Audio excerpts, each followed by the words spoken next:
Ассалаумағалейкум баршаңызға, қайырлы кеш болсын. Көптен бері эфирге шықпай кеттік, әрине уақыттың тапшылығына байланысты. Сіздердің бізге сеніп тапсырған жұмыстарыңызды абыроймен атқарайық деген ниетте күн-түн жұмыс жасап жатырмыз.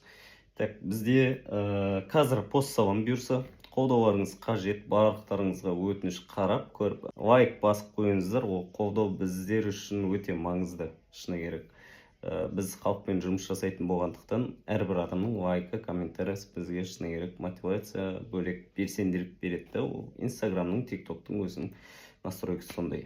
Ал бізде қазір уақытта Астана қаласының жоғарғы соты, мынау КТЖ баяғы естеріңізде ме? КТЖ-ға барып жүрмін ғой. Сол бойынша вопрос қазір пост салам спорт басқармасына байланысты.